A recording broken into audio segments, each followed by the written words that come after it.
Coming to you from the award-winning Final Third Cigar and Whiskey Lounge, PCA's 2024 Best of Leaf Midwest Cigar Bar, Indiana's exclusive Aladino Cigar Lounge, it's the Final Third Podcast.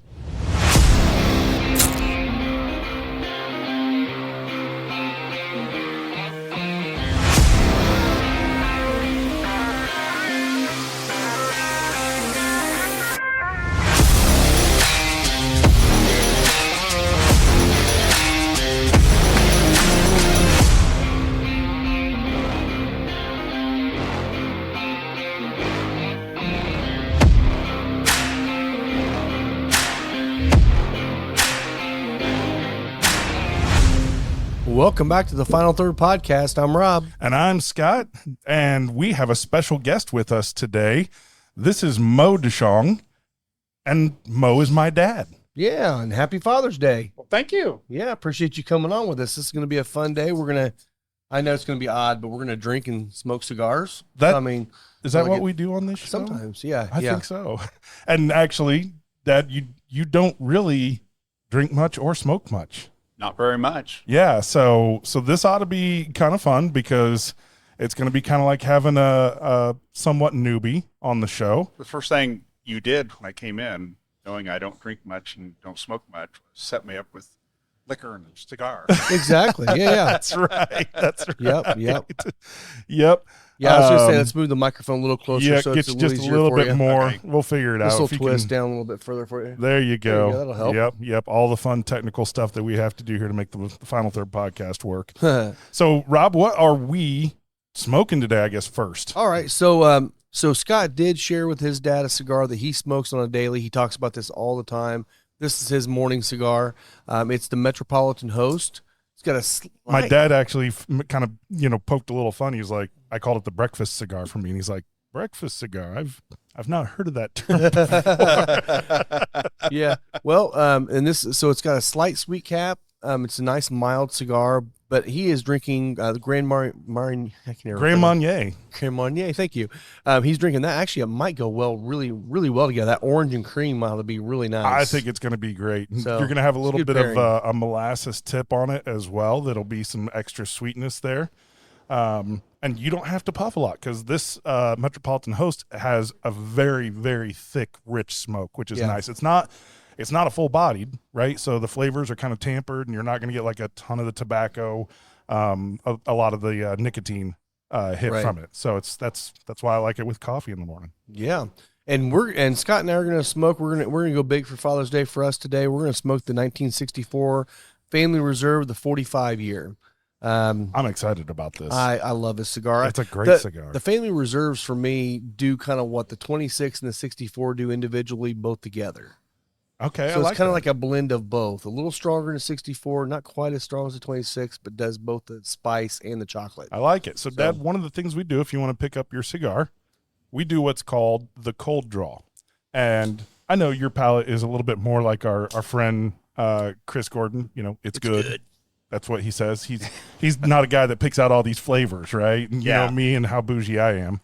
I pick out all the flavors. Well, let me ask a question real quick. Yeah. So they actually age cigars the same way they do whiskey? Similar. Very similar. You said that was a 1964 or something? Well, that's the year. So they commemorate certain years for their cigars.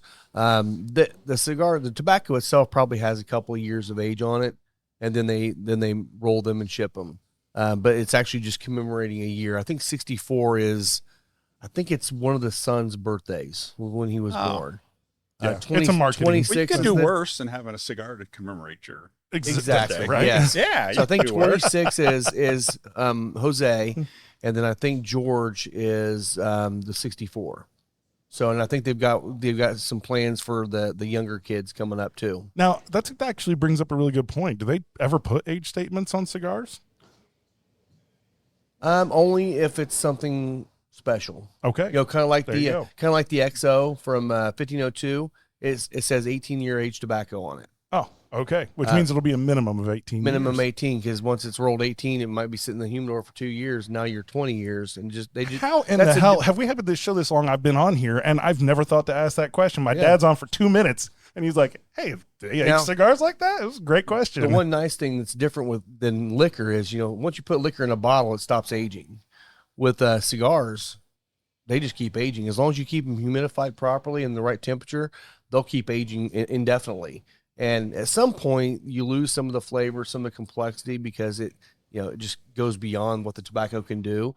But in most cases, up to 12, 18, even 20 years, you can continue to grow the way the tobacco marries and get the flavors together. So it's kind of a nice thing to try at home too. Not that all of us notice the difference in flavors, but You might say that this one's Yeah. better than that one. for it, Yeah. Yep. Yeah. Yep. So with the cold draw, all we're trying to do is just kind of pull, just air through the cigar and then just see if we taste anything particular. Lots of times it can be earthy. It might be sweet. You're definitely going to taste on your lips a little bit the sweet. So like this has a nice kind of raisin note that I get. It's like Little barnyard. Mm-hmm.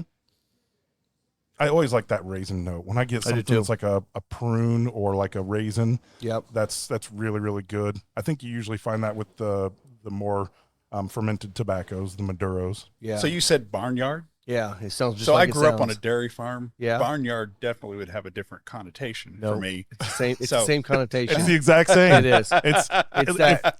we that went hay through and manure. we went Hay and through a sensory experience training with Jackie Zycar, and it was amazing. She was involved in making some of the whiskeys that are behind the bar here, and she said that the best way to do it is not to talk about the specific flavors, but to see if it reminds you of anything. So if you cold draw your cigar and you think, boy, I feel like I'm in the barn with the cows, that's a barnyard flavor that you're getting. I see. So you use the memory instead of trying to pick out the specific flavor. And it really brought a whole new sense of how to do things to us. One, we realized we don't know shit about tasting anything. Yeah. Yeah. She's a pro, right? So, Well, yeah. and you were really good in that because when the first thing she did was she's like, stay a memory. And this guy's over here is talking about all the memories of all the things. And I'm like, dang, dude, you really figured this out pretty quickly. I'm over here going, vanilla. I like vanilla. Yeah, yes. Exactly. And if you shout out a particular flavor, she would start like yelling at you. Yeah, yeah. Damn near cussing out you, telling you, no, a memory, not a flavor, a memory. And I'd be like, I'm back in California in the redwood forest, and this is like the ferns and undergrowth. yeah. So, okay, Well, I'm now we're gonna going to light. Dad, I'll get you my lighter here in just a second. Okay. So for lighting this, I know you haven't probably smoked too many premium cigars. About a 45-degree angle. You just don't want the blue flame to touch directly. I don't know, the ones they hand out that says it's a boy, is that considered a premium cigar? They can be. They can It be. does depend. It does There are depend. some good ones out there. I know Rocky makes one. Perdomo, I believe, makes one. But usually the ones you see are the cheapy gas stations type Yeah. ones. The hospital gift room. Exactly. The Oh, ones you not that probably end, the shouldn't other like. end. Sorry. Other end of your cigar. Oh, yeah. Yep, there you go. Beautiful. Yep, you're just going to get it where you see just a little bit of white that shows that there's just a touch of ash, which is what you want. We'll save wind. That's probably good. Okay. So now just give it a puff and get the lighter up there on it a little bit. That's it. You're good. And don't inhale. Yeah, Okay. he knows that much. I always like to say that because I never know, Yeah, if I remember correctly, Dad, I think you kind of tried smoking and did like some Swisher Sweets and stuff like that, right? Just some regular. My grandpa smoked / chewed cigars all the time I knew him.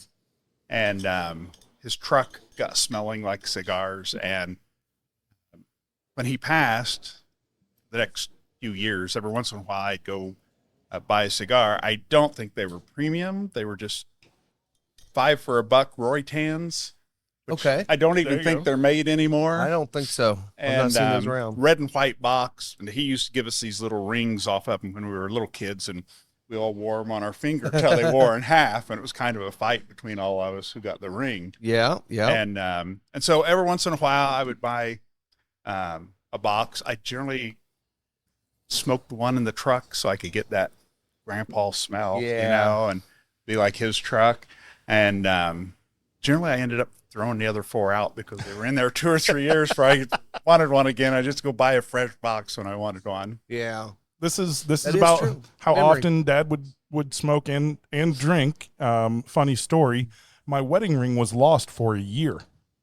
And somebody went out to my dad's barn behind the house to get a beer. And there was a case of Miller Lite. And it was the last one. I think it was Pam, my Aunt Pam. And she grabs the box and hears rattling and looks inside. And it's my wedding ring Oh, dang. from a year ago.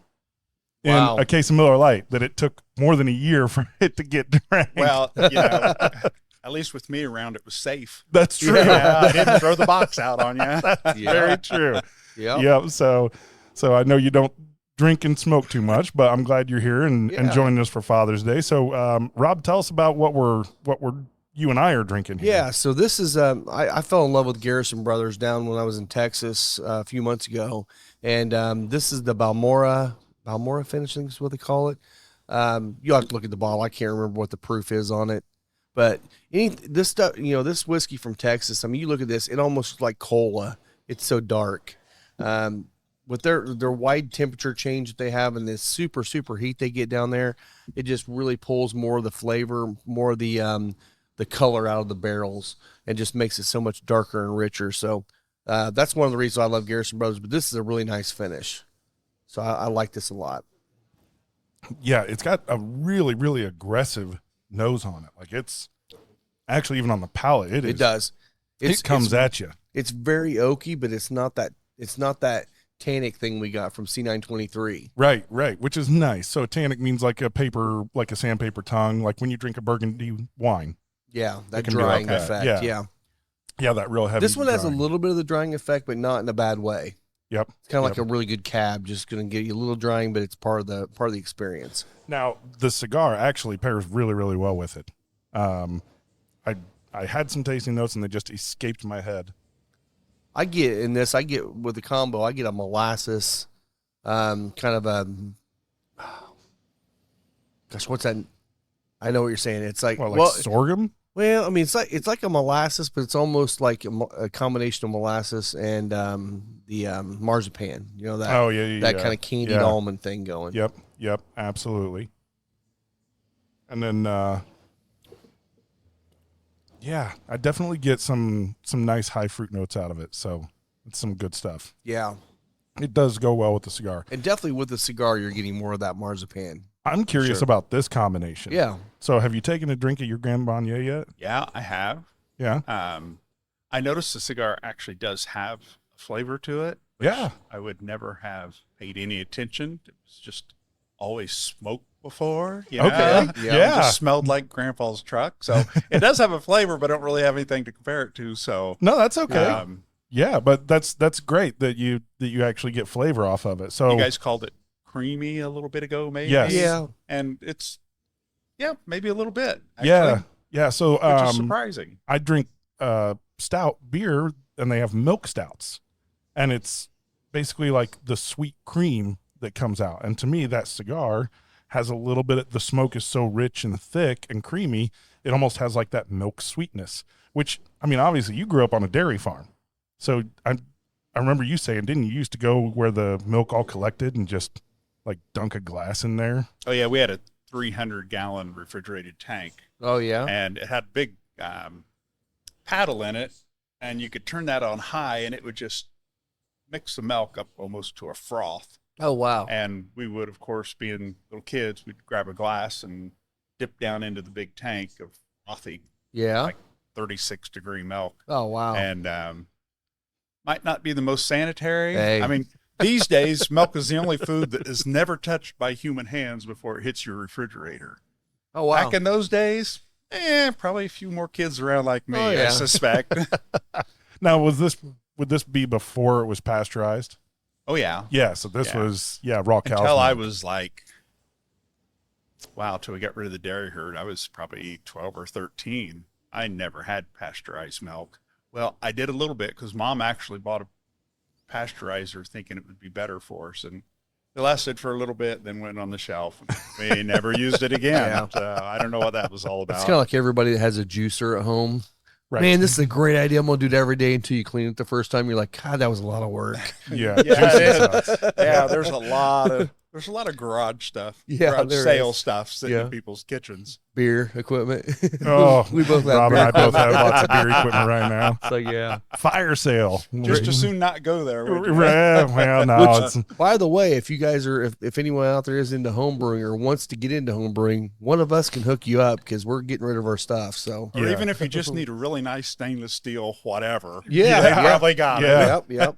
yeah. I got. I did sell my my conical fermenter. Someone bought that for me or from me, which I wish I'd have kept it with the whole set because it was the whole set. But now I still have the fermenters, but they're more the big bubblers. I got Gotcha. those. Yeah, the buckets. And Yeah. or the Well, it's the big glass tube. ones. It's actually the plastic one, but it's the big bubbler with the big head on it. Oh yeah. Yeah. So you can do an 8-gallon Yep. on it. You need lighter. My cigar went out. Yep, Yeah, that's okay. That happens happens to us when we start talking all the Yep, time. we get talking, and you just give it a few puffs, and you'll be all right.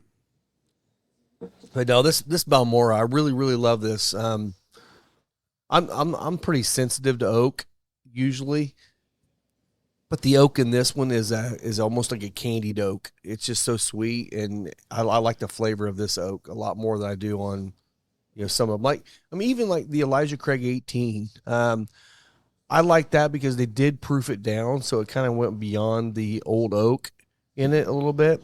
Yep. But I would like to see the flavor that they got out of it at a little higher proof. But I know that's their balancing act right there to get that release. So it makes sense. Yeah, and it's interesting. This when I went back to it, you said candied, Mm-hmm. and that made me think of like candied nuts, and That's that marzipan I'm thinking of. Yeah, it kind of got like almost like that the walnut Yeah. has that drying effect. Yeah. Right. It's not that tannic dry wine. It's just the more nuts. You eat a bunch of walnuts, and it's like kind of makes your mouth feel like they're full of marbles. Yeah. That's kind of, and I think you're right. I think it's like marzipan, but the candy on a walnut, not candy on an almond. Yes. Yeah. Completely agree. And we're mincing. We're just literally splitting hairs here, but it's fine. It's fine. That's what we do here.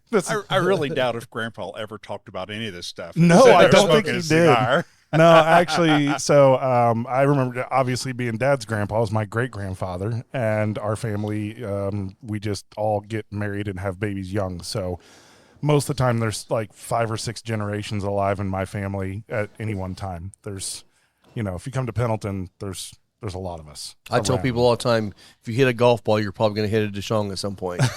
Yeah.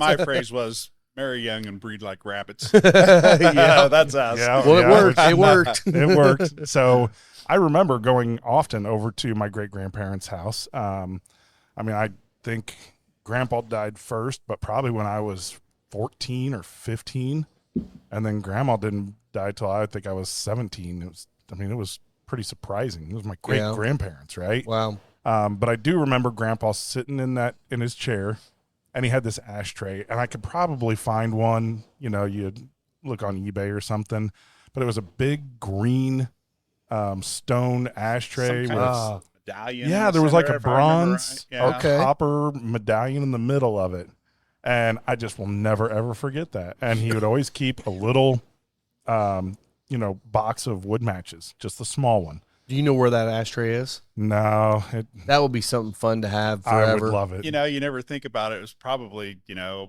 Myers 5 and dime Probably. ashtray or something Probably. like that. And, Yeah, but it would cost you $150 now to buy it. Yeah, it would. and you would give $150 You for would. it right now Yeah. if you could find that ashtray. Yeah, I definitely would. It wouldn't even. Yeah, I wouldn't think about it for a second. Well, I remember a couple of years ago, well, maybe more like 4 or 5 years ago, Larry down here at Maduro on Main, somebody had came to him and had a bunch of antique ashtrays to stand up, full stands, and they need to be refinished and all that. And he posted them out on Facebook, and I was looking at these things. I'm like, these things are amazing. I mean, these old, cheap metal ashtrays that probably cost a couple bucks back in the day, and people are bidding them up to $500-600 to buy them to go refinish them. I'm like, but he had a bunch of those. I'd like to. I reached out to him, and he'd already sold them at the time.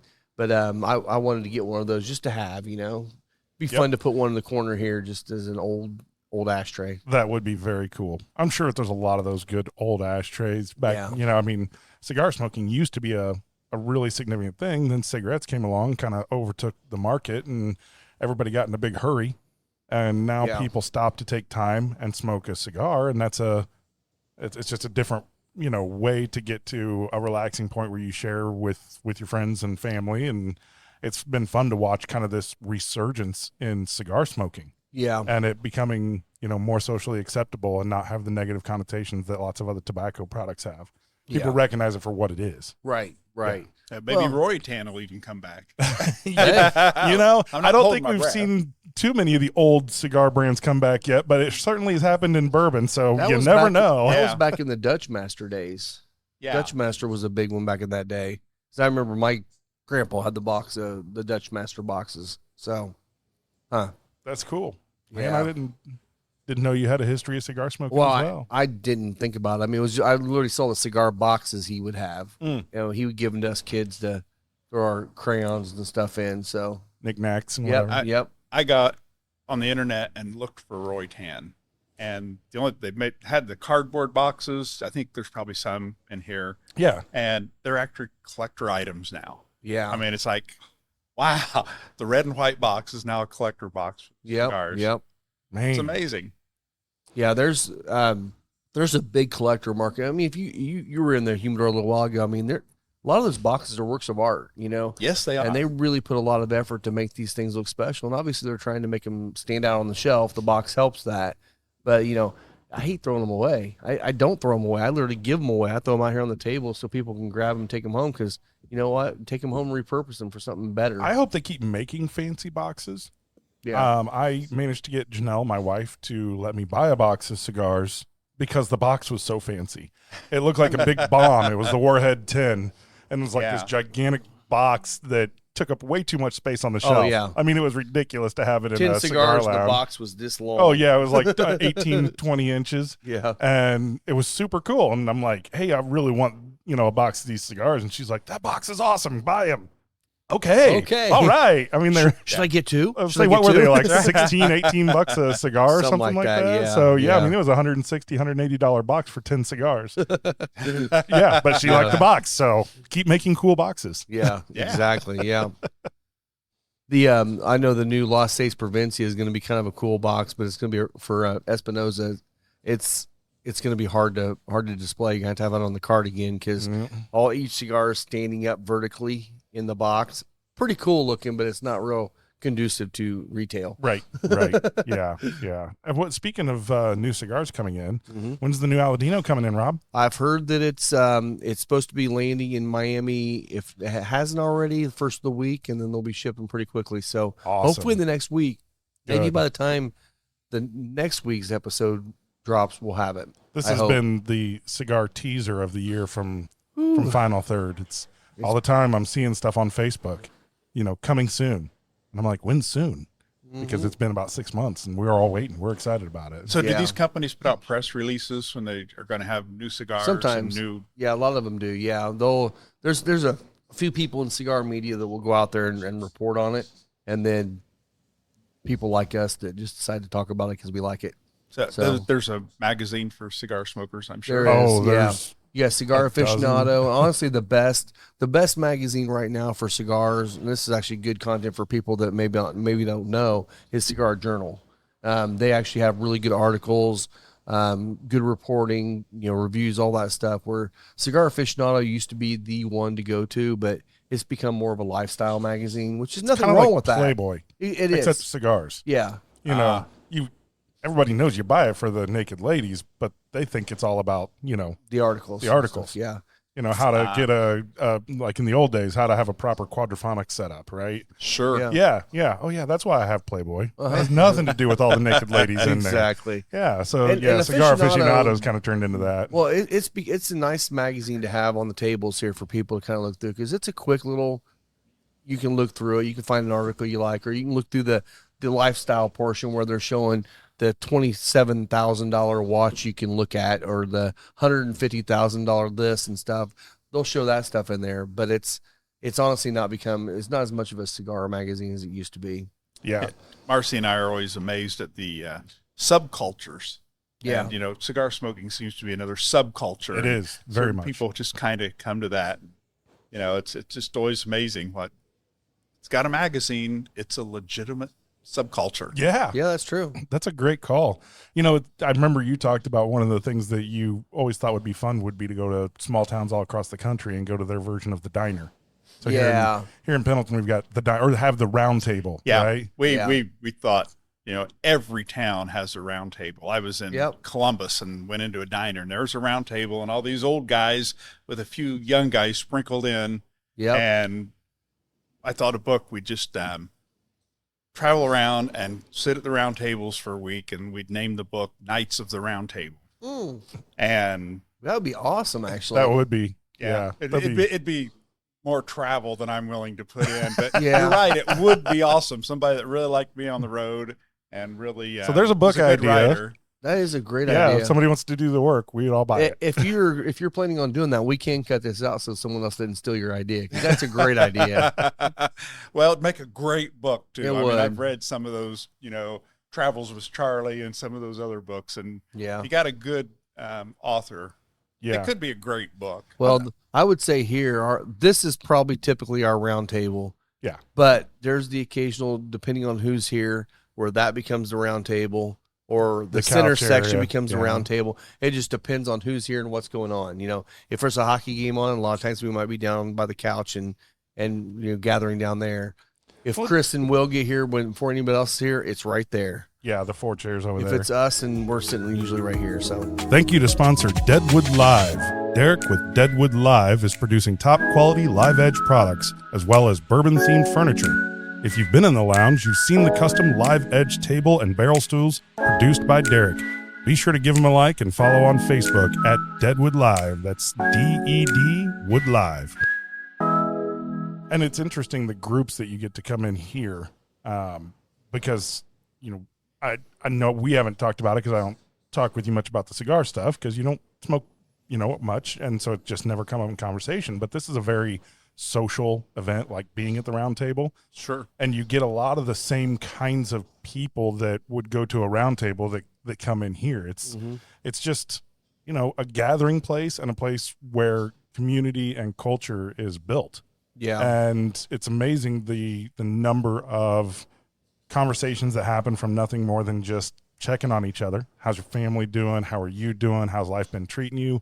To business discussions or politics or decisions being made. And they all happen at a cigar lounge. yeah, And it's a very common thread. And you're seeing a lot of lounges come up now in states where the laws aren't so restrictive that you can't have them. You're seeing more and more lounges. Indiana now, I don't even know how many lounges. Are we over a dozen lounges? oh, at least, yeah. Yeah. Well, Because and that's Fort Wayne has Rudy's, and Rudy, I know there's yep. a couple up in South Bend. I know Northwest Indiana has like 3 or 4. Greater Indianapolis has several. Yep. Yep. Down south, I know. Jeffersonville, because you can't smoke in Louisville. Yeah, So Jeffersonville, and then the Indiana side, is where they have the cigar lounge. Which is amazing because Kentucky's a tobacco state. I know. Isn't that Tobacco crazy? and whiskey, isn't that right? weird? Tobacco Yeah. and bourbon, you can't have Yeah. a Smoking lounge. side, yep. Yeah, I guess that one's Louisville, not the state, right? That's the city of Louisville, because there's the think so. executive lounge outside of Louisville by 20 You miles. can there. Well, And I you can know get there. there's some backwoods places still in Kentucky, and you can do anything you want to do there.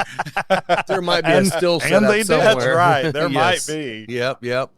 Well, speaking of a couple of lounges, that's a great way to introduce this. So we had a couple guys here from the Office Cigar Lounge, which is down in southern Indiana. It's actually I can't remember what the actual town is that they're in, but it's really, just on this side of Louisville, I believe. They just moved. They're building a new space, and they're getting a large space. It's an old house, and they're remodeling it, doing the outdoor space and all that now. They're going to be opening that here the next few weeks. So we'll definitely keep people updated on that. If you travel for work or if you live in southern Indiana, that'll be a great place to go. They have a lot of Aladino just like we do. They are really expanding their humidor, having a bigger space. They're going to have a members only area, lockers, all kinds of stuff there. So that's going to be a great one to see. And then there's a new one being built in Westfield. The boys from Cigar Box, Michael and Caesar were here. Oh, yeah. Talking I to me. remember hearing about that. And That's exciting. they're opening up another cigar box, but it's going to be a cigar bar. So they're going to actually have the full bar set up just kind of like us. And they were here talking to us about some things, asking some questions. And I mean, honestly, we were just dreaming together. And I kept telling him, like, well, you beat me to the punch because Westfield is the next best place to have a lounge right now. Yeah. I think it's going to do very, very well. So that one's coming up. They're shooting for January 1 to be open. So they're getting ready to take possession of the building, getting their liquor license, all that stuff right now. So be on the lookout there. It's right around Grand Park. So my goodness, they're going to get crushed. They're not going to have any problem having business there. So no, all the people traveling into town for all the sports, and I told them, I said, I think the biggest problem they're going to have is parking. Yeah, because they don't have a lot of parking. It's hopefully they're able to figure that out as they go along, and obviously they'll find a way. Yeah, I mean, at the very least, it's a lot easier to smoke in areas in Indiana. Like a lot of hotels have nice outdoor spaces, so you think like all these people coming in with their kids for travel sports. At the very least, there's a place they can go, have a cigar and a drink, buy a few to go back to the hotel for late night. Yeah, because I know I've been in those hotels when those travel teams come in.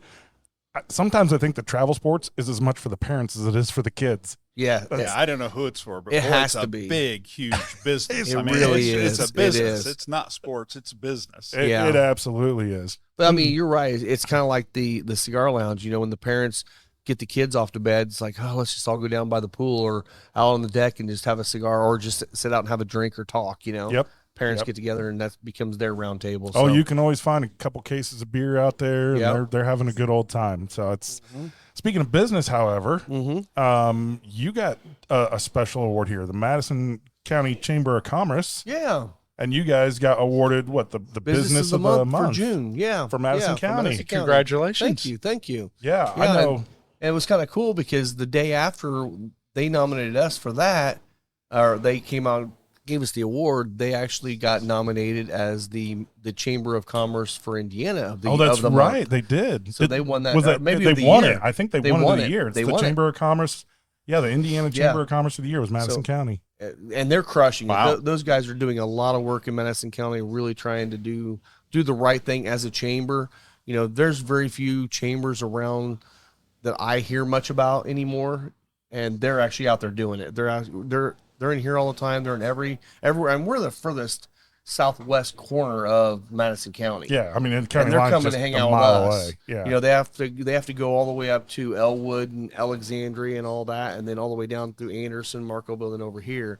So they really have a pretty large area to go, but they're out everywhere, doing a great job. So now, is Mom still involved in any of the stuff going on over there, or is she just a member? Well, as you know, she was president of the chamber, right? Madison County Chamber several years ago. Okay, I didn't realize that for some reason. I guess you told me that before. And now she's involved with the Pendleton Chamber. Not real big, because she's got really involved with the Builders Association, and she's going to be president of the Builders Association, the state association, in 26. Oh, good. Good so she's more industry focused right now. Well, that makes sense. And with she what loves you guys that are kind doing. of stuff. So you know, and she loved the chamber, and she loves working in the Pendleton Chamber, and so she's certainly been involved in that. Okay. Yeah. Well, so one thing that we really like to do here is we definitely support local business, small business, local business. Anywhere. So I know you not guys, just Indiana, but everywhere. Everywhere, but we really like to focus on our small business local here. So I know you guys are involved with several small businesses. What are some of the ones you're active in right now that you would like to promote to people around here? Well, we have Midwest Remodeling, right? Which I think we're like 25 years old. Which remodeling is kind of almost a dumbed down term for what you guys do, because you guys actually build homes and everything, right? Yeah, we do build a few new homes. Okay. We don't do custom builds, but we build spec houses. And it's kind of, in fact, a lot of builders are doing this now. They have a waiting list of people that want to buy one of their houses, and they build a house and say, here it is, if you want it. Yeah. This one's yours.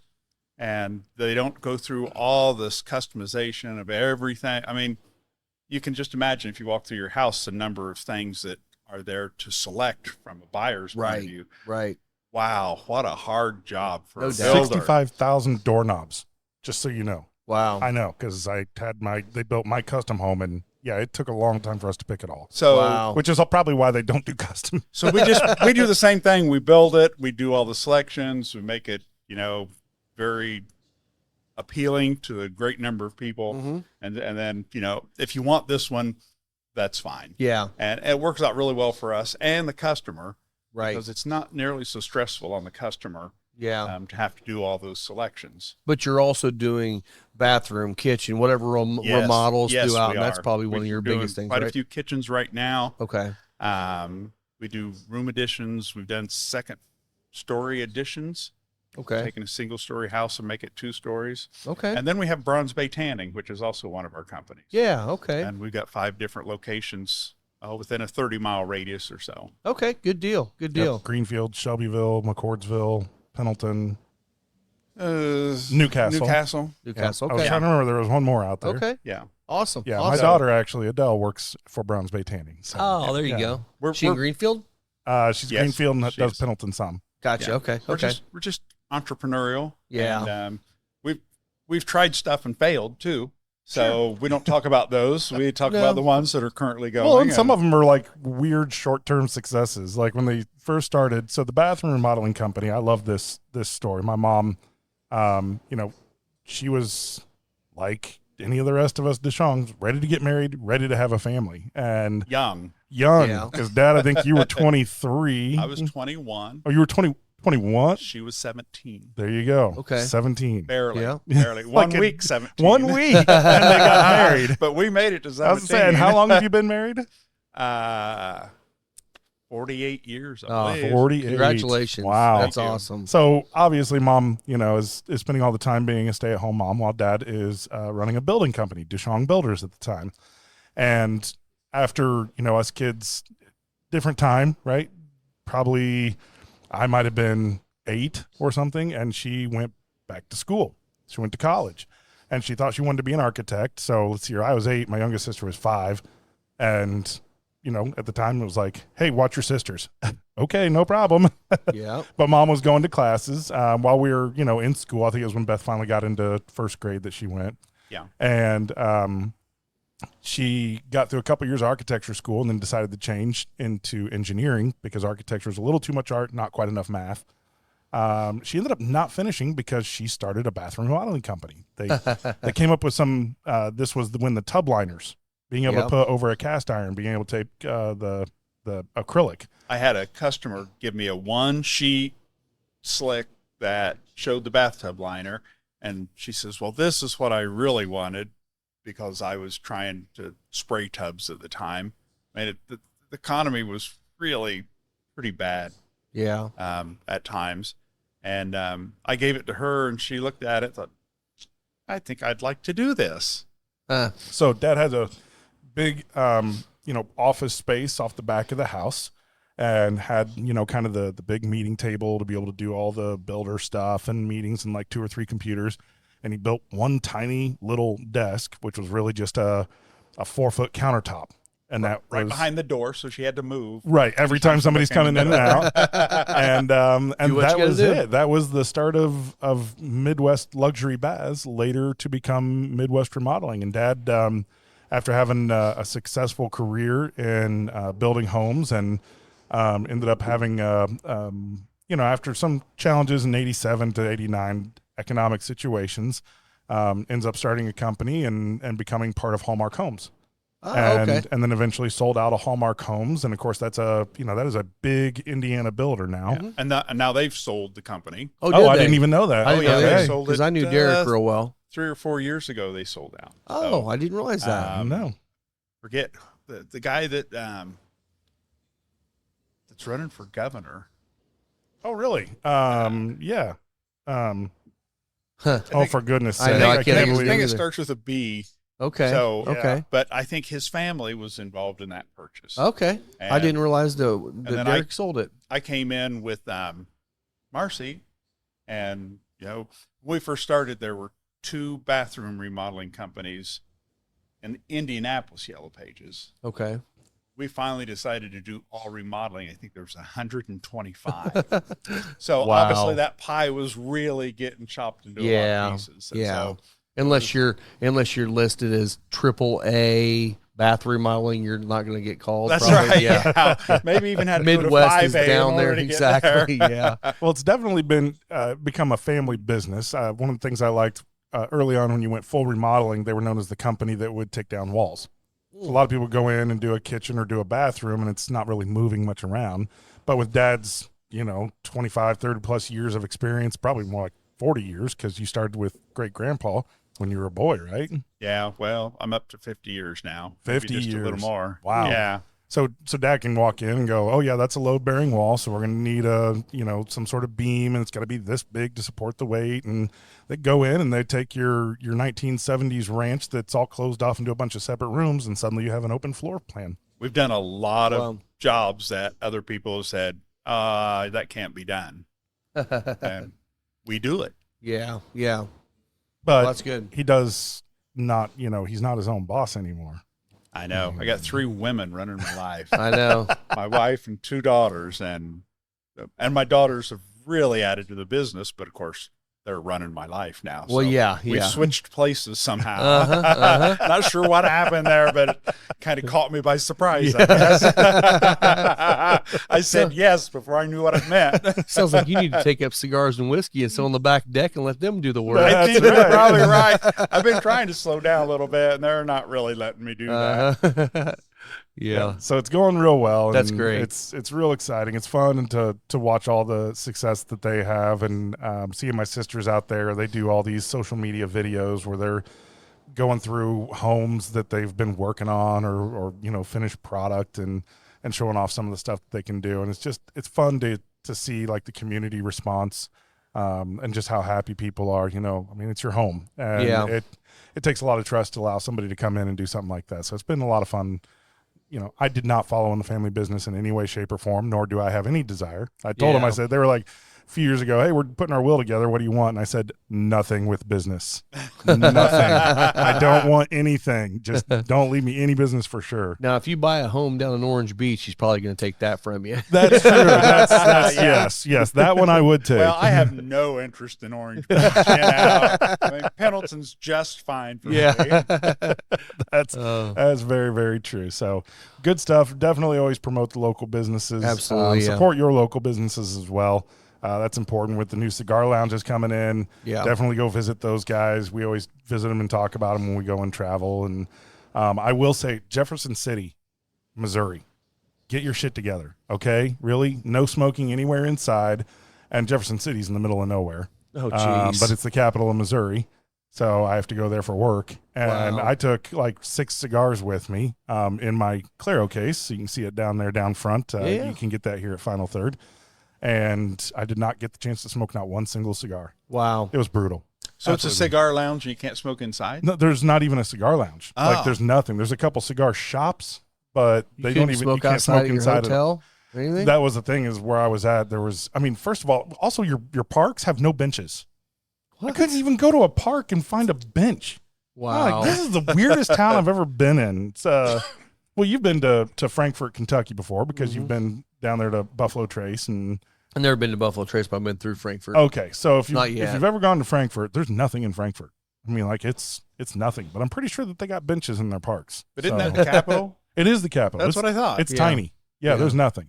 There's a Capitol Hotel, which is terrible, and a Holiday Inn Express, and like a Chinese food place and a pizza place. But at least you can be smarter. You stay in the Holiday Inn Express. Yeah. I stayed at the Holiday Inn Express.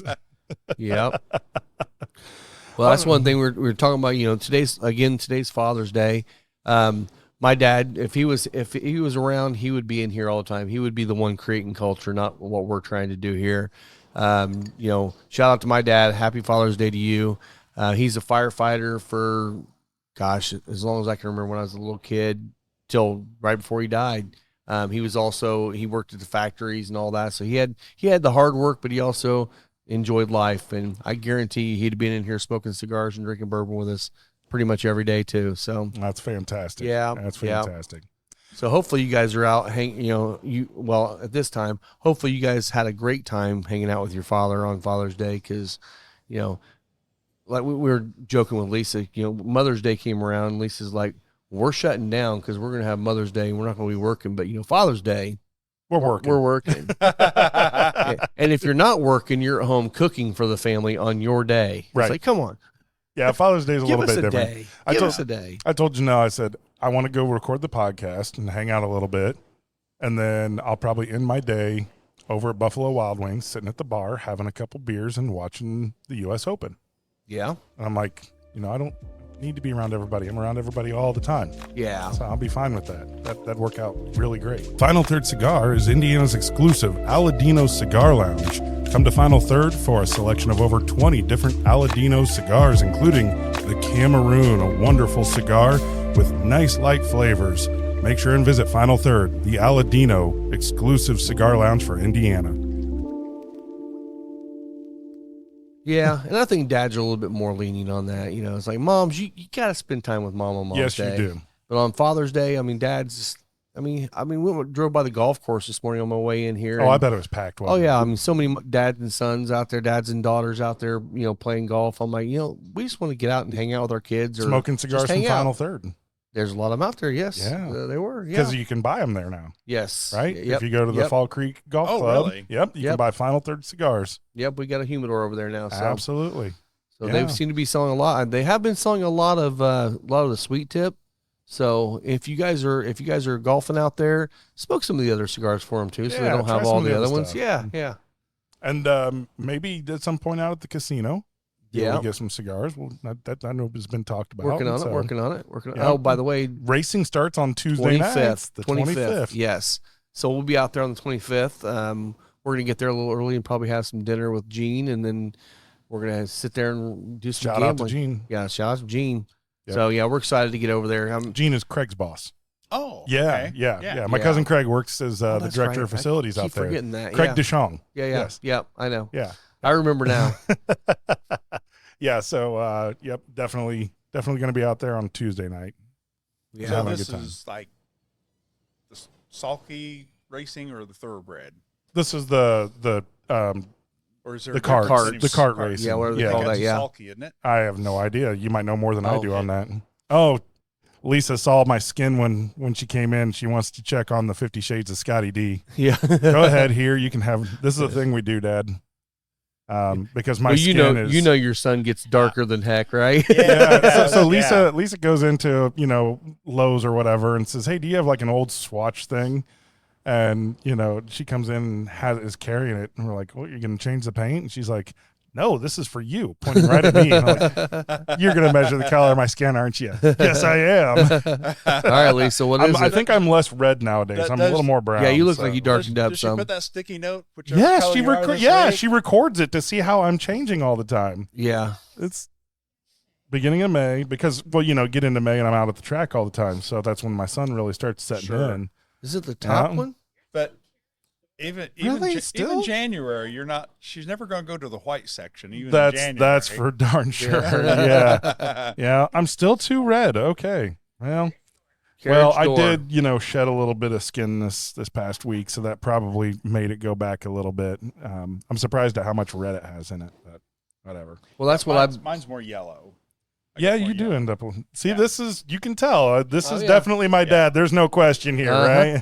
Yep. Somebody told me the other day, he said, "Boy, you've really got a great tan." I says, "Yeah, but you look at my butt, it's the same color as yours." Exactly. Yes. Well, that's what I was doing because we'll go out, we'll get up in the mornings and just go sit out on the deck and just get some sun. And it's honestly more to wake up than anything else.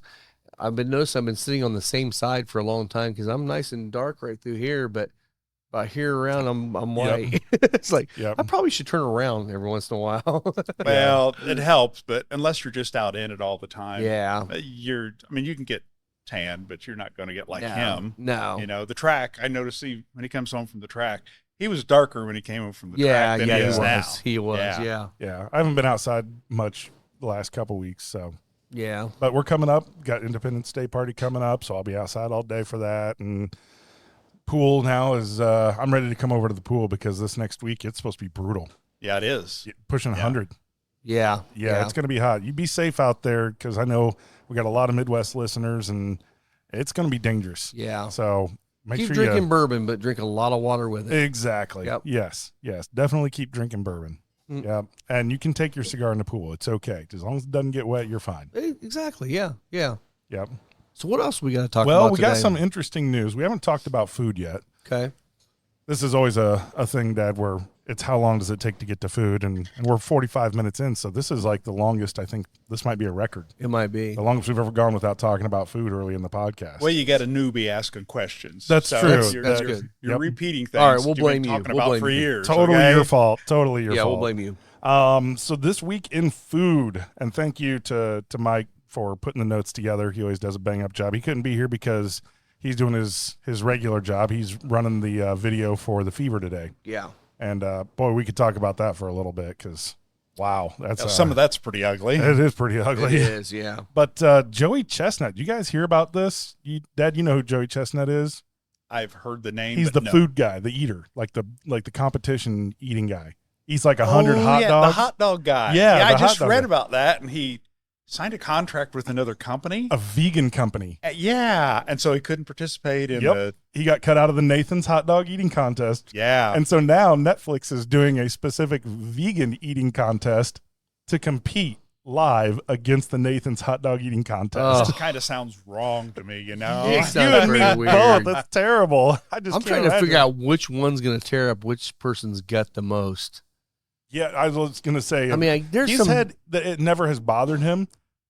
Like eating anything. I'm kind of wondering if he gets into this vegan thing, if he doesn't go, well, that was a bad idea. Well, it kind of depends because some of those vegan like burgers and hot dogs and stuff are made with just vegetables, and they're fine. There's nothing wrong with those. Some of them they make them with a bunch of soy and crap in there. It's like They're that's just eating not my- good for they're- your body. They You are say taking it's- my food's food. I know. What do they have to put in it though to make it taste like a hot dog or a hamburger or whatever? I mean, These are the same people that are like organic, all natural, except when it comes to eating meat. Then we want to go all chemicals. Yeah. You know? yeah. Like, let's biologically engineer some meat and grow it in a lab. That'd be the best. I mean, if humane you're way to do vegan, it. why do you want something that tastes like meat anyway? Right. You That's, know, that's my thought too. That's kind Yeah. of goes against the whole principle of the thing. I don't get it, but Yeah. to each their own. However Yeah. they want to do it, that's fine. And some people might be sensitive to certain, red meats or whatever too. That they may like it, but they can't eat it. So That's I true. get there's a Yeah. reason for it, but I don't know anybody that has a meat allergy.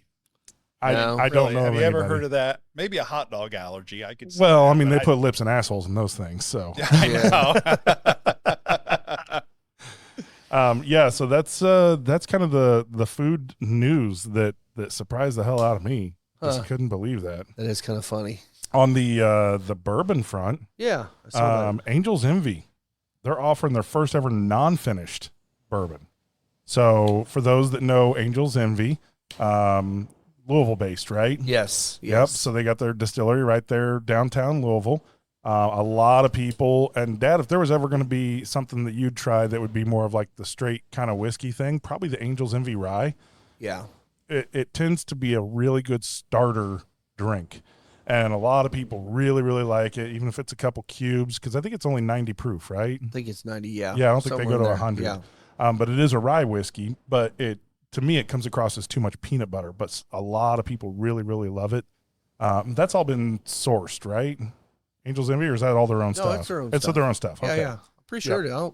I've never heard of it being sourced. Yeah, I just couldn't remember. They've been around for a long time, Mm-hmm. so it would likely be their own stuff. Yeah, it's very cinnamony and the rye spice and everything else, but Yep, like lots you of said, caramel. the sweetness, the caramel kind of pops together and makes it feel like peanut butter a little bit. It's peanut butter to me, so not my favorite, but it is for some other people. Yeah, yeah. It's going to be cast. Well, they call it cast strength bottled and bond.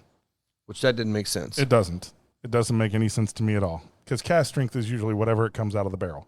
Like you take it out of the barrel and you fill bottles, and that's whatever its proof is. So, do they normally filter it or do something? Or I mean, they'll run it through just like a fine mesh filter to make sure that there's no particulates in it. But other than that, if you're not Jack Daniels does a charcoal filter on theirs. But most of the rest, it's just make sure you don't have any floaters. And so the alcohol content can vary depending on the barrel. Completely. Yeah. So when and you have on the entry point of the alcohol going in too. Yep. You can go in at certain levels for different things. Like bourbon, I think it has to go in the barrel no more than 125 proof. I think we talked about this 135. Whatever. It was somewhere around there, 125, I used to 135. know this stuff and I can't remember it now. Yeah. But Yeah, I thought it was 165, and it was actually a lot lower than that. And so if they want a particular proof, do they Water it down. They water it down? That's it. Or add alcohol? One or the No, other? they don't add alcohol ever. Yep. To be bourbon, really, you have to have at least the core product still be the core product. And it can only be proofed down with just water. Yeah. That's the only way you can proof it down. So depending on how it ages, it can go up in proof. Some barrels, depending on where they're located and the types of barrels and the char amounts and things like that, all create variations on how much proof you could potentially get out of it. You have like George T. Stagg, for instance, that usually runs between 138 and 139 proof, but you wouldn't know it. You drink it, you taste it, and it's wonderful. Now, you probably would because you're not much of a whiskey drinker, but it still wouldn't taste like fire, right? And you get some of those high proofs that they don't have the age or the maturity to them, and the ethanol really heats you up a lot. So it's kind of interesting. You have like 130 to 135. You could have 5 or 6 different whiskeys, and they're all going to have a different flavor and a different amount of ethanol feel to them. Some being very aggressive, some being almost non-existent. Mm-hmm. And one of our things that we typically do is when we're tasting things that we don't know what it is, or we don't look at the bottle, we just try to guess what the proof is. And we're usually within 5 points. Yeah, usually pretty close. Yeah, we're pretty good at it now. Some of them can sneak up on us. I don't think you understand just how much I drink. Nope. Well, something else Mike had put on here is we have a potentially, which actually it's going to happen, a big sponsorship coming. Oh, yeah. Potential, huh? And we're not going to tell anybody what it is yet. Oh, so what we do know is that when it gets announced, Rob will just casually mention it in conversation rather than making a big deal about it. Yeah. No, and I will say Mike's been working on this one for quite a while, and it's gonna be a lot of fun. There's a couple of them potentially coming up. This one will probably be the first one, and it's gonna be awesome. I can't wait to partner up with this large group of people that are not far from us that are awesome, and we'll just leave it at that. How about that? Fair enough. Yeah. Okay, so stay tuned. July announcement on a sponsorship. Yes. Okay. Oh, something else. Sports. Yeah. Edmonton Oilers crushed. I know. I saw Panthers that last night. I didn't watch it. 8-1. I felt terrible. I don't know if I ate something bad yesterday, but I went to bed at like 9 o'clock, so I didn't make it out here to watch. But no, I will take credit for that. Oh, because you bet. I bet on Florida. Yeah. So it's totally it's my fault. Your fault. Yeah. But 8 goals to 1 after not scoring any more than like 3 goals in the first 3 games total. Yeah. Yeah. Sorry, we're big hockey fans here. So it's the NHL Stanley Cup Finals. And it is the northernmost team in the NHL, the Edmonton Oilers, which is north of Winnipeg, and the Florida Panthers, which are in Miami. Probably the southernmost. It is the southernmost team. Yep. 2,500 miles between the teams, and they have to travel back and forth for the playoffs. It's like, man, that's a long There's got to trip. be some jet lag. Even on a chartered plane, it's still a long trip to get from Edmonton down to Miami. Now, it's a major uphill battle. It's 3-1. So there's not a good chance that Edmonton's going to come back. But, man, they might have put a little fear in Florida on that one. That's a statement game right there. 8 goals to 1. Yeah. That is crazy. And they stopped trying to score at the end. I was hoping for one more because I would have won $30 on that if they'd have scored 10 goals in the whole game. Yep. In other hockey news, but the fact that he actually made that bet, 10 goals. I mean, I know, that's right? Highly unusual to get 10 goals. Oh, it'd be crazy. Yeah, you don't see 10 goals in hockey games combined very often, let alone one team almost getting there. I mean, that's Well, 10 goals total is what I bet. Is it during the game? Because they needed to score 3 in the third period to get there, and they only scored 2. So I was like, it's fine. Ever the optimist, right? Always. Oh, that's we look for value. That's it. Give me a big return. Well, and I'm a huge Avalanche fan, and Avalanche are known for coming back in games when they're down big. They were down like 4-0 or something, and you bet them to win in the third period. And won like $300 on a $10 bet. It's like, this works. So I always do the stupid gambling like that. But that's great. Sometimes you lose 10 and you win 1, and that 1 makes up for 10 plus. Yep. It's all good. That's why you do the break even, right? Exactly. Yep. And you're having fun. That's right. Yeah, that's all it's about. Yep. So, also in hockey news, aren't we having one of the Fuel players on the podcast? Hopefully. Yeah, I believe next Sunday, Colin Bialik's coming out. It is hang next out Sunday. With us. Yeah, next Sunday. That's the 23rd. That sounds about right. Something like that. Yeah. He's coming out, and it should be next Sunday. I'm gonna text him this week to make sure everything's still good. But yep. So Colin Bialik from the Indy Fuel coming Yep. out, joining us on the podcast. That'll be a lot of fun to have. that him will out be here. fun. He's coming into town. He lives in Michigan, and he's coming into town to do a big camp for kids in Fishers. Yeah. He said he wanted to do one this year regardless, and he lives in Michigan. He said you can't shake a stick and not find a hockey program for kids up there, but there's not much up down here. So he decided to come down here, and the new stadium's going to be in Fishers. So he decided to do it right there, and he'll do great. He's going to have, I think, 4 or 5 of his players. They're going to help him coach it. That's and awesome. it's just going to be a great time for kids to get out and learn the game of hockey. If it's not already sold out, make sure and take a look and Yeah. find a way to get involved. I'm sure there's lots of stuff out I'm there. sure to if search you for it. go on social media and look up Colin Bialik, it's Bilek. Look him up. You probably find stuff on his page, I'm sure. Yeah, yeah. And he's his story, I can't wait to talk about it because he's actually in the military. Yes. Oh, still is? So Yeah. he actually he will be an officer. Yep. And what it was is there was a program that was implemented by the government that allowed, if you were a professional athlete, you could delay entering. So unlike, I think of David Robinson, right, the basketball player for the Spurs back in the day, he was actually went through school and was an officer, and then he had to do his time, and then he went to the NBA rather than what they do now, which is because you only have so many years to make money as a professional athlete. They now allow you to delay that service, and then they'll have you come in and serve after the fact. So it'll be fun to talk to Colin about that and kind of what his backstory is and what all led to that. So it should be a pretty good show, I think. I can't wait to talk about the fight that the Fuel put out. I don't know if you saw a little short of him. Oh yeah, They're out there fighting, and he takes the guy to the ice, and instead of being done with him and punching him, he picks him up and keeps slamming him on the ice. I'm like, what happened to get you to that point, buddy? Must have been really, really upset. Oh, yeah, I'm looking for. That's why we've been joking around here, and I'm not 100% sure this date's exactly right, but I think we're 102 days till hockey season starts again. Perfect. At least Okay, that NHL regular season. The only problem I have is that the Fuel won't be starting in November at home. 6 They're not, games on the road, isn't it? Oh, Or I is think it's like it was like 10 of their first 12. Oh, that stinks. Yeah, are on the road. So First, on the it's- other hand, they're going to be home a lot later. They in the will they season, will after, be. yeah. Yes, which that will be could fun, really too. help. Yeah. And a brand new facility. So Yeah. that's Oh, gonna be yeah, fun. that's And nice. they've all kept saying that the stadium is ahead of schedule. They said they're a few weeks ahead of schedule. I know it's just like a big shell of a building being an arena, but man, it seems like they got a lot of work still to do to get to October. You got me, man. I don't know how any of that stuff works. Now we drove by there. Lisa and I drove by there, I think last week, and they've done a lot of work. I mean, that place is coming up fast, and it's going to be beautiful. It's way bigger than I expected it to be. It did not look big when it was just steel. You're No. thinking, how's that going to hold 8,000 people? It's huge. Being in the building business, it's been very positive weather-wise. Mm-hmm. So we haven't lost a whole lot of time on site work and that kind of thing, which, I mean, that's what the weather really slows down. Of course, Yeah. the guys don't want to be up on the steel when it's really wet either. So, Right. so we've had great building weather. So, Yeah. Yeah, I can see why they'd be ahead of schedule. And I got to figure once they kind of get the shell done, I mean, the interior, you're talking about a sports facility, Yeah. right? So You put seats in, everything's open air. exactly. Yeah. Yeah. Drop in your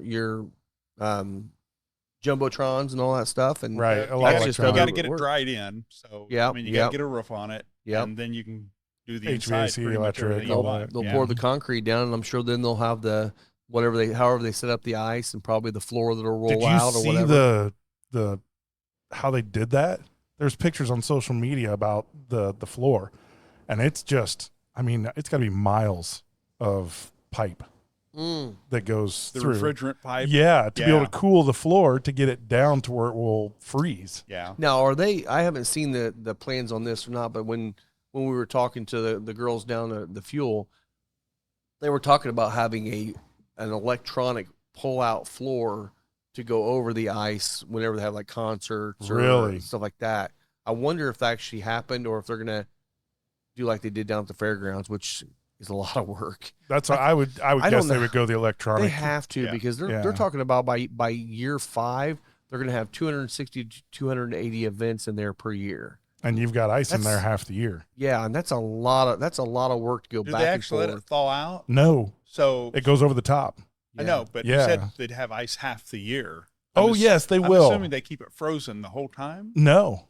So once the season is over, they will thaw the ice and it'll just be the concrete. Yeah.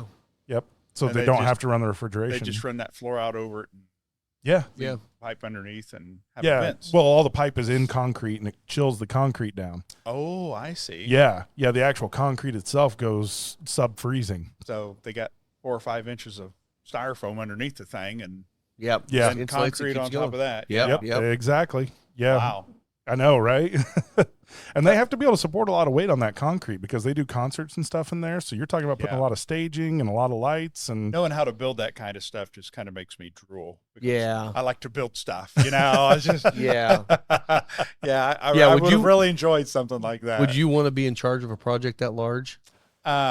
Actually, yes. Yeah, Except okay. one person is never in charge. Never in charge. Right. They Right. got, in fact, Craig, he was with Pepper Construction, Okay. and he had worked his way up to where he was in charge of, like, I don't know, $15 or $20 million projects, but he had people underneath him that pretty much he was just responsible for 8 or 10 people. Yeah. Yeah. And then, of course, at the end of the day, the buck stopped with him. Gotcha. But he didn't have to go do all the inspections and everything. most Yeah. everybody knows what they're supposed to be doing. He's the one that makes sure that it all gets done and Right. fixes the issues and hits the things that are stopping the timing. And Yeah. Yeah. And used to, I've seen those blueprints before, and they were like, 2 or 3 inches thick because there were so many pages to them.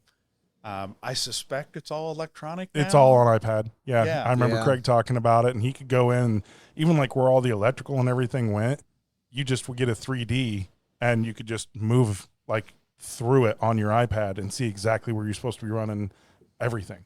All your HVAC, Yeah. all your electrical, all your plumbing. Yeah. Which would be so much easier. I mean, I've built commercial buildings that had several pages, and you get a little circle and it says A3 on it, and you got to turn to page A3 to see a detail on that. And on something like that, I can only imagine how many details there are. Oh, I mean, yeah, just yeah. hundreds and hundreds. So, Dad, as you smoke down that cigar, you can remove the paper to be able to continue smoking. You don't have to stop You at don't the have to. paper. If you decide you're done, you're fine. Yeah. Well, I think I'm done. All right. Okay, then you're Well, done. then just you can just lay it in there. in the ashtray Yep, and not worry about it. that's Yep, you're good to go. Yep.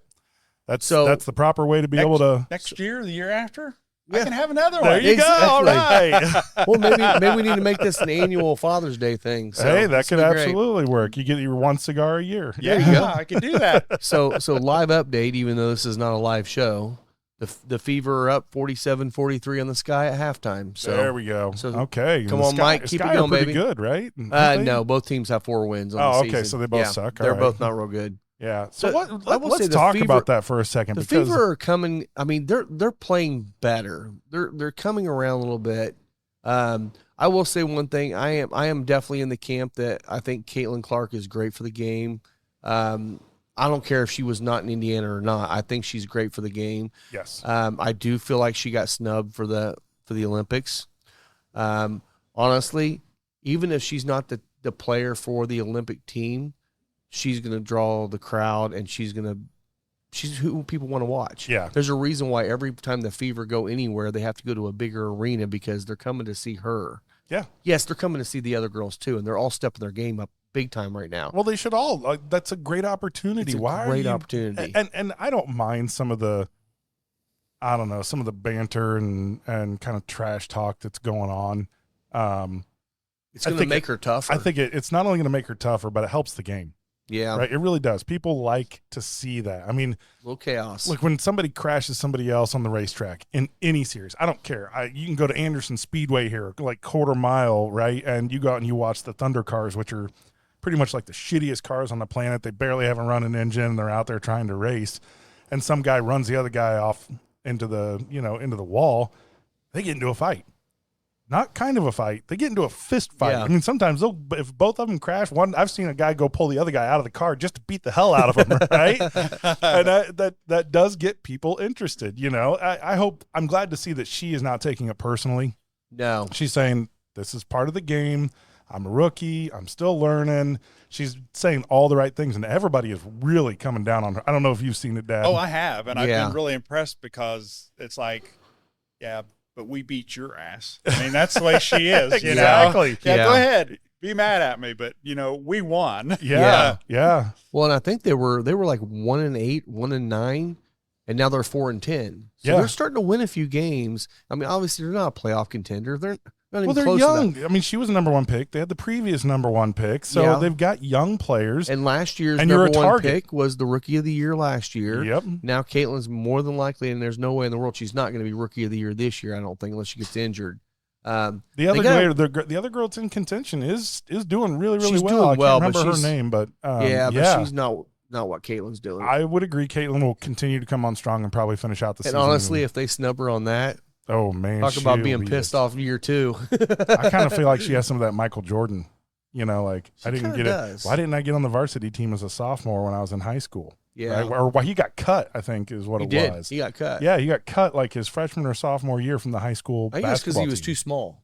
Yeah, and then he grew like 12 or 13 inches. I mean, Yeah. shoot, he ended at 6'6". Well, regardless, she's good for the whole league. She I mean, is. she's really good for Indy, and really starting to raise the level of play from all the people that play there. But Yeah, Well, and but everything, she's good for the whole league. I mean, I she's agree. just really brought that people have. I mean, really, when was the last time you gave the WNBA a minute's worth of thought exactly. before this year? now you walk And- into bars and people are like, "Could you put on the WNBA game?" Yes, Even if they it's are. not the Fever, Yeah. they're paying attention. Yes, they are. Well, and if you saw, I don't know if you noticed this year or not, but the women's and men's March Madness, the women's tournament outshined the men's by a big margin of viewership, That's huge. and it's like that's never been done. That's not even been close. It's never even been close to half.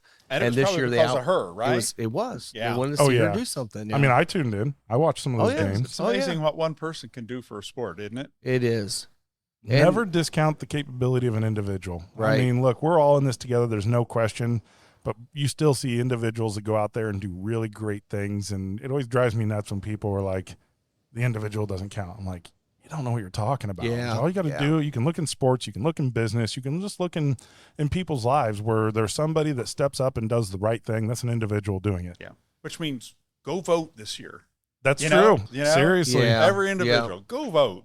Yeah. Pick somebody. Yeah. I mean, pick somebody. Yeah. Yeah. I just feel like, everything I've seen so far out of Caitlin, like you were saying, she's saying the right things in interviews, but it seems like she's also just genuinely a decent human being. Yeah. And it's like they need that. You need that in sports. She's a I mean, Midwesterner. exactly. I mean, come on. We're awesome. We are awesome. Yeah. Yeah. I think we can agree on that. Even if we're flyover country. Yeah. We're still awesome. Yeah. Yeah. Screw the West Coast. That's right. Yeah, definitely. I don't Yeah, so ever that- want to go to California ever again. I'm just saying. Not a fan. No. And for those of you who live out there, sorry. I mean, but you totally agree with us because, you're paying all the taxes. Right. You're paying $3 million for a home that would cost you $200,000 in Indiana. Yeah. I mean, come on. Exactly. Exactly. I don't know. Is there any $200,000 homes left? I don't know. Not many. It's really Not tough many. That's right a small. now. That's tough. I mean, right there. I hope they moderate some, but based on 50 years of history, once they go up, they're generally up to stay. Yeah. And Well, it wages really will took follow. us. It took us really from about what was it, 08 to 2-3 years ago till they really started jumping. And then once they jump, they just jump. And it's like everyone was saying, they just kind of caught up to where they should have been, but it did go a little further than where it Wait, should have been. You're on the verge of getting me talking political, and I don't think I'm going to go there. Eh, that's all good. Yeah. No, we totally understand that, but yeah. Yeah. It just is what it is. It is what And it is. Yeah. But- I don't know. So I know tomorrow we're recording for next week's show, Yes. and we are going to Metazoa, Yeah. which yeah. is a brewery here in Indianapolis. I know of them not just from their beer, but something that they're very passionate about, which is animals. And Mike Bother, our producer, who is down at the Fever game, him and his wife Jen are big time animal lovers, specifically dogs. They work a lot with fostering blue heelers. I don't know that it's just blues, but I don't know if there's multiple types all of healers. I All think. healers. Yeah, healers, I believe. Yeah. And it was interesting to find out Metazoa, and we'll talk more about it. You'll hear about this on next week's show. They are completely dedicated to animals and have donated 5% of their profits to animal and wildlife organizations since the day that they open. And anytime you go in there, there's always animals. Yeah. Like, you can take your dogs in. It's no problem. Leash them, obviously, do all the right things, taking care of your animals. But super pet friendly in the tap room. You can take them inside, outside, sit there, whatever. have a beer, whatever. They have a dog park there. And then there's always pop-up vendors and food trucks and things like that. So that's going to be a fun show. It will be fun, They do have like a mug club. And I know Mike and Jen have taken Spencer Lee's there and sold their dog treats and leashes and collars. And all that. And congratulations to them. They went to an event yesterday and they basically sold out of everything. So they've been seeing a lot of good stuff out there from Spencer Lee's, and the Metazoa show should be a lot of fun. I guess their motto is drink beer, help animals. Yep. And I can't go wrong with that. No, you can't. I mean, I like beer. I like animals. I want to drink one and help the other. So that's perfect. Yeah, just make sure you keep them in the right order. Well, yeah, I'm not going to drink the animals, but not those animals, but I do eat animals. There's no question. I'm not going to sign up for a sponsorship with a vegan hot dog company. I'm just saying it's not going to happen. Even if they offered it, I'm sorry. I'd probably be out on that one. But if you are a vegan hot dog company and have $100,000 you'd like to sponsor the show, you're on, buddy. contact Rob Boylan at Final Third Well, at Cigar. least listen to you.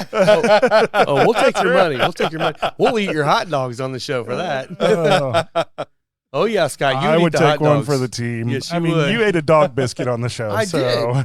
I did. So how did that taste? It was dry, but it honestly wasn't bad. It's just chicken. It was freeze dried chicken. Yep, cooked and freeze dried. Yeah. That was a Spencer Lee's dog treat. Yeah. We were over at Moondrops a couple weeks ago, and kudos to Moondrops because that was a great event. That was a great event. That was their first mash bash, and they had a whole bunch of like breweries out there and food vendors, and we did a live show, and it was they had some other distilleries there too. Oh yeah, yeah. They just again, the whole distilling and cigar communities. Again, not to be political or anything, but sometimes they get a negative rap on them, right? Yeah. And you're familiar with this because tanning can get a negative rap on it. We've had that. Yep. And for those of you that don't know about that, definitely look into tanning for real and find out, what's real and what's not, because you got to be cautious with anything. Yeah. Follow the money. Yeah, that's a good one. But these are industries that support each other. They always do. They have communities associated with them, and it's the whole rising water, right? Yeah. All boats rise. I forget what the exact saying is. Yeah, but rising the tides tide, raise all ships. there you go. Yep, You go. But I've noticed a lot of distilleries in Indiana. Oh yeah. And it's really, I've read an article, I think it was in Farm World. Yes, I read Farm World, even though I'm not a farmer. And Grew up on a farm. So. They were talking about people growing corn specifically for a lot of these distilleries. Yeah. And it's very good for the farmer. I mean, it's been a really nice avenue for them to raise the revenue a little bit. Well, and that's a great point too, because we just brought in Whiskey Acres, which is out of DeKalb, Illinois, west of Chicago, and they have the whole farm on. I mean, they have their own farm. They do the distilling. They do it all right there. And again, it's local farmers that decided to use their crops to make something special for people. So we will be doing a show here soon, tasting through the Whiskey Acres line that we got here at the shop. If you want to come in and try it before then, we've got the Bottle and Bond Bourbon, Bottle and Bond Rye. We got the cask finish series. It's a maple finish bourbon at about 116 proof.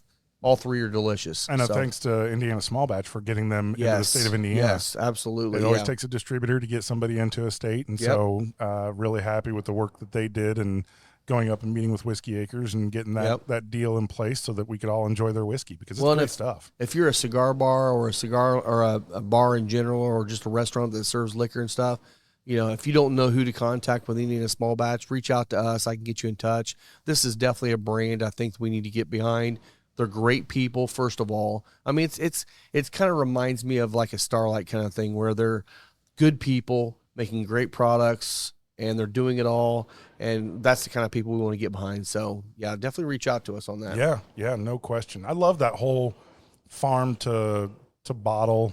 I know that there's been a couple different terminologies that people use for it. But seed to glass. Seed to glass. Yeah, yep. I remember the first one that I ever heard of was Frey Ranch out in, what are they, in Utah, I think? Somewhere like that. Utah or Montana or something like that, They're Out somewhere there, up there. And they've got a 1,000-acre farm.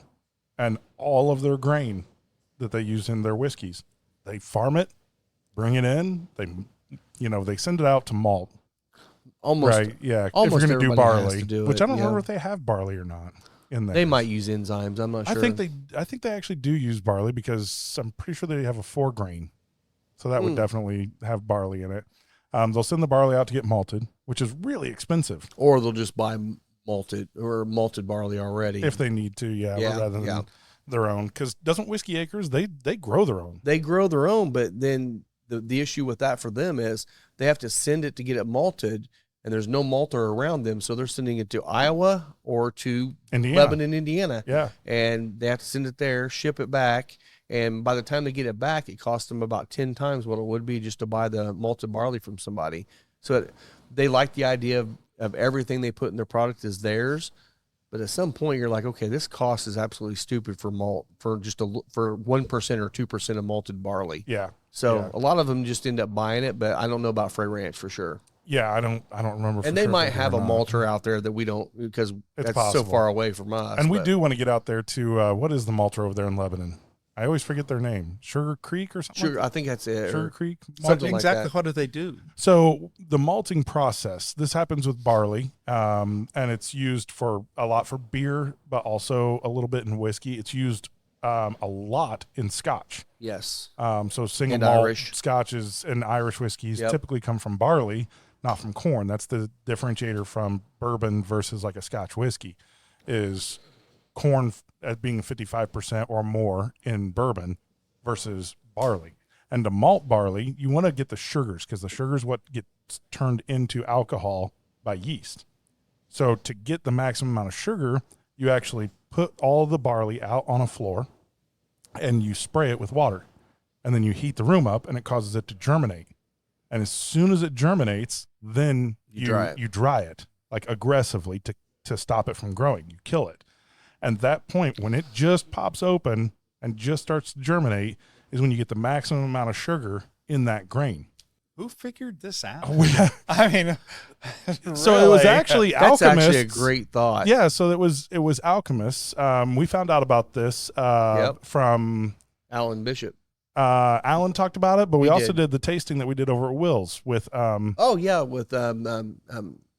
for goodness Hood Sommelier. Yes. Yeah. Anyway, he talked about it, and it was the water of life. Jack. Thank you, Jack. Bagado, but yes. I can't pronounce his last name. Originally, distilled spirits were called, and whiskey specifically, was called the water of life, and it was used as a medicine. So it was an alchemist that kind of figured out how to do all this to make medicines, and then over time, it switched from being medicine to being something enjoyable. Right, that we all get together and have some drinks.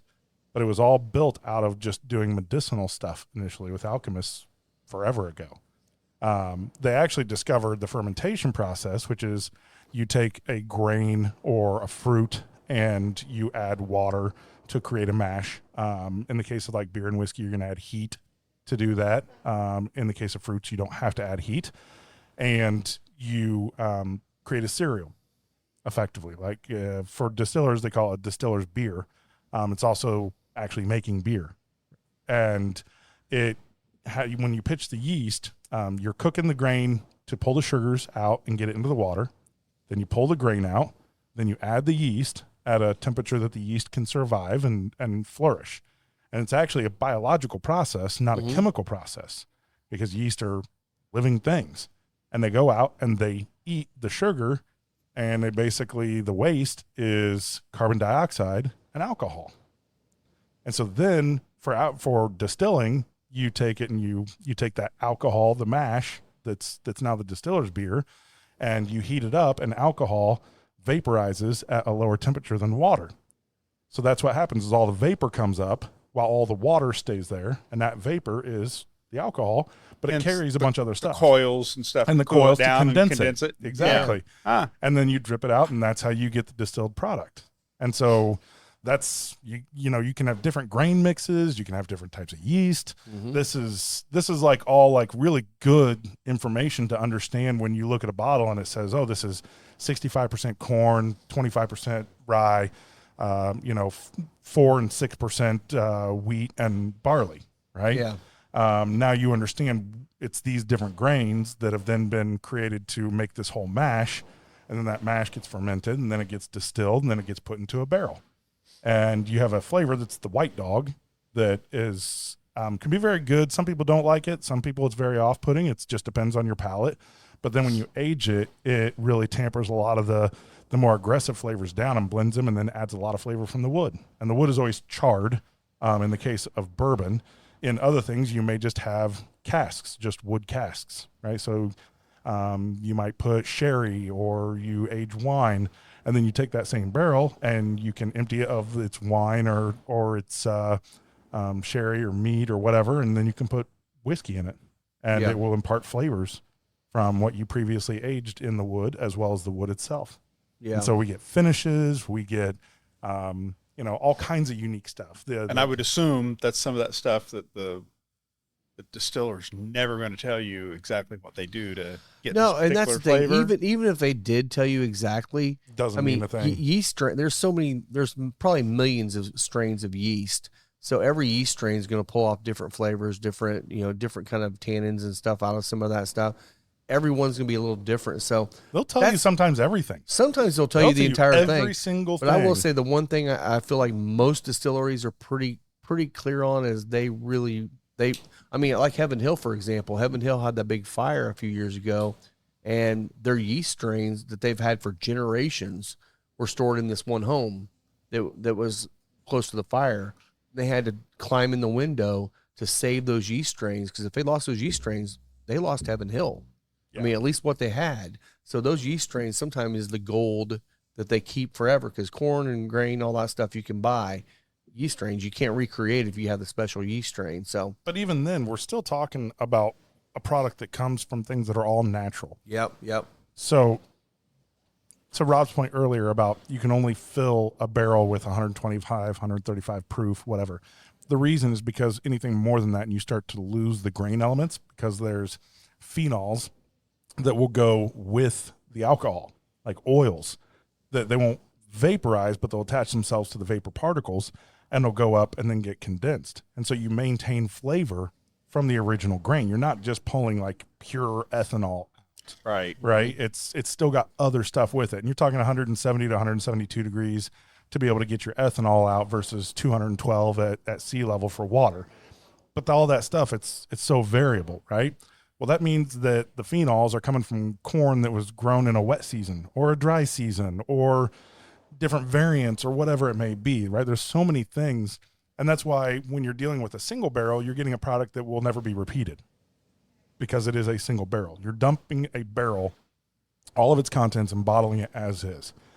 Then you have blended products. And most of what you would know for anything from Grand Marnier to Scotch to just a standard bottle of bourbon is going to be blended. And you have to rely on people and their palates. And so that's why these blenders, these master blenders, are so incredibly important, because if you blend and create a flavor profile, you have to figure out how to take 10, 20, 100, 500 different barrels and mix them in the right proportions to get that flavor that you want. That's why Jack Daniels has been Jack Daniels Old No. 7 for 100 plus years, right? I don't know how long they've been around. I don't know either. So I guess your message to a health nut would be drink bourbon and whiskey. It's all natural. Hey, exactly. Hey, this is vegan. You can eat this with your vegan hot dogs. That's right. we'll do a pairing at some point. Vegan hot dogs and bourbon. It's good for everyone. Not. Good for everyone, except for the meat lover.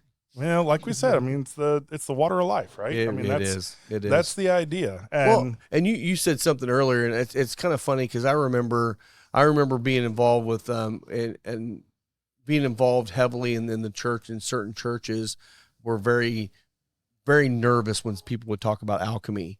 And it's funny because if you talk to like Alan Bishop, he calls himself an alchemist. alchemy is all alchemy is you're taking something and creating something else out of it. That's all alchemy is. It's natural literally stuff the that you're just natural using to make other process. natural stuff. And I think some people take it and think it's really weird. No, it really isn't. It's really just a process. And distilling is one of it. Brewing beer, I mean, fermenting tobacco, all that stuff is a natural process to happen that someone had to figure out to make it actually work. Yep. That's all it is. So I've got cool. a book, and I've read just various sections of it. It's about 1,000, maybe 1,100 pages, and it's a big book. It's not like 1,000 pages in a little paperback. It's called Yeast. Yeah. You've seen it before? I have. Yeah. And it's amazing because its whole discussion is fermentation, and we don't realize, like corned beef, right? I mean, the pickling process is considered, when you do it over age, it's a fermentation process. Sauerkraut is fermented. It's fermented, yeah. That's it. It's just fermented cabbage. You're just letting nature take its course to create a chemical reaction or a biological reaction to modify the flavors of things. So kimchi and pickles and beer and wine and whiskey and, all of these things are natural everyday processes that take place to get these things. And you just don't realize how much of this goes on every day in your life. Yeah. Every single day. I mean, even just the breakdown of, compost. Right. I mean, that is that same kind of process. And got an achy stomach. Right. You got stuff fermenting in there, dude. You do. Yep. Oh, man, I wish I got this news story. I should have. Another person, a lady who didn't even drink. I loved this. She got diagnosed. She got pulled over and busted for a DUI without drinking. So there is a process that can happen, and it's very rare, but your stomach actually becomes effectively a brewery. So a yeast gets in there, and it's one that is resistant to the acids in your stomach. Interesting. And it will ferment anything that you put into your belly. Huh. And so it ferments, and like overnight, your food's sitting in your stomach, and it's enough to ferment and get little bits of alcohol, and all that combined, you end up walking around drunk all day. That sounds pretty unpleasant in my Yeah. stomach, I'll tell you. It does me I hope too. it doesn't happen. Right. I mean, it's super rare. You hear about one story every 2 to 3 years where somebody gets this condition and they have a way to be able to fix it. But yeah, usually it happens where somebody gets busted for a DUI and they're like, look, I have not been drinking. I don't drink. Like, I don't drink anything. And then they have to go and they see the doctor. And of course the ticket goes away or whatever. Right. Yeah, the infraction. Wow. But yeah, it's a whole thing where you can actually have that process happen inside your body. Wow. So I know you've done a lot of brewing and you're big into beer. And I used to be a lot more into beer when I could drink more beer, but I can't really drink it much now. A couple of the beers I always really, really enjoyed, and they were so unique and different, was like the old school Hefeweizens and the old school barley wines where they did the natural open fermentation, where literally they just sours, create the mash and then let the natural yeast from the air go in there and it starts fermenting. It's just all natural. Lots of times in Europe they do that next to orchards. Yes, because the fruit naturally gets yeast on it, and that's where you see like the drunk moose story. Sure, right? Yeah. Drunk deer or whatever. Yeah, it's because the fruit is fermenting. Well, they'll do these open vat containers, and just let the yeast blow through the wind and come into their mash and ferment it out, and then they bottle it as beer. Calling all dog lovers, say hello to Spencer Lee's, offering freeze-dried pet treats, crafted with care and bursting with flavor. Spencer Lee's treats are the ultimate reward for your four-legged friend. Made from single ingredients and freeze-dried to perfection, these treats are packed with all the goodness your pup craves. Be sure to visit Spencer Lee's on Facebook or Instagram for updates and website information. And I've seen it. There's been some places that we've been that's done that open fermentation on alcohol as well, or on bourbon and stuff. And it's kind of cool to see it because it really, I've been to 2 or 3 different places that did that, and one of them, it was funny because it might have been Wood Hat. It might have been Wood Hat. They had almost a crust on top. And it was just because the fermentation or the yeast in their air came over there, just had a really aggressive yeast that just created a crust along with a big foam, and then it just settles down into a crust. And it was just kind of wild. CO2, right? It's all bubbling, and so it creates a big foam layer, and then that just crusts down. Yeah. Yeah. Really great, really cool process. Yeah, and there's been a lot of discussion. I think it's pretty well settled science now that there was questions that does yeast impact the flavor of a distilled product? And we found that, yes, it does. But there was a lot of science that went on 15, 20 years ago to kind of try and prove that that was the case, to your point on Heaven Hill. Yeah. And saving that yeast. Yeah. Because they consider that part of their flavor profile. Yep. But and in beer it does, because you're just fermenting, you're not distilling, right? Yeast makes all the difference. In wine, it makes a big difference. That's what I tell people a lot of times when we talk about yeast is like, if you really want to see what yeast can do to something, go to breweries that are playing with different yeast strains. Oh yeah. And I mean, there's again thousands and thousands of yeast strains they're using. And I know Colt over at Pax Verum, he'll use different yeast strains for different beers and stuff like that. And it's kind of cool to see what those different esters come out of the flavor profile and all that stuff just from the yeast. And beer definitely has more of a wider range than what I would think spirits do, but yeah, still got to hit it. The yeast doesn't carry through as much. I mean, look, you get a lot of the yeast to fall out of beer, so you can filter it. But one of the first things that they typically do is they chill it after it's done fermenting, and the yeast goes dormant. So you can actually collect it and pitch it again in the next batch. So now you have consistency. And like if you're a biologist or a chemist, you can get hired on at a brewery just to do analysis. I mean, there's yeast companies that sell specific yeast strains, and they have biologists working there to figure out how to make these things grow and not change. Yeah. Right? Because they can eventually change from one strain type to another and have different flavor profiles to them. So you have to be very careful about controlling that yeast growing process. But you see it go dormant, and you just get a big, thick, milky looking cake at the bottom of your fermenter. And they use these huge conical fermenters, and they just open up and it just comes out like sludge. Yeah. Not super appetizing. Yeah, no kidding. Yeah. And yeast doesn't smell real great. No. It's not like bread yeast. I mean, you can use bread yeast, but it doesn't.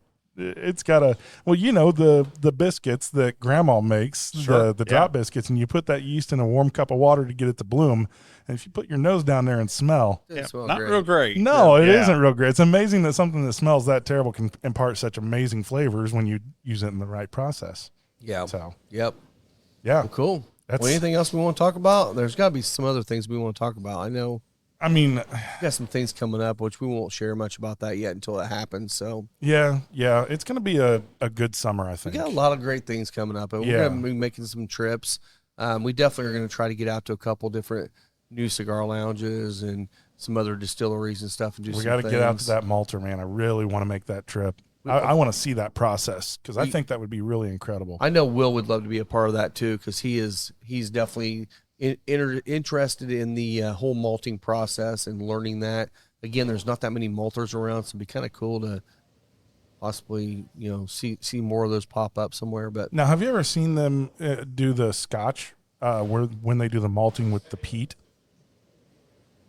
Anybody? Have you ever seen like a video of it or anything? When they're turning the grains? No, you're talking about the actual peating. Malting. So they go out. I know how they do the peat. Yes. So they go out and they cut blocks off of the big peat. big peat bogs, and then they basically set it on fire, which it doesn't.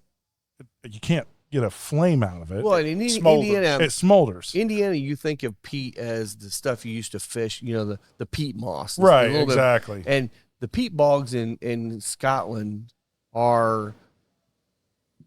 They could be 50, 100 feet deep. Yeah. And they'll just get, when they used to do it, just chainsaw down a big piece of it, and that's what they're using for their peat.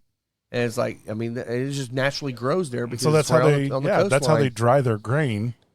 They have a floor, and then it's the dirt underneath it, 10, 12 feet down, and they'll just put their peat down, and they'll set it on smolder, and they have all the cracks in the floor because it's just a wood floor.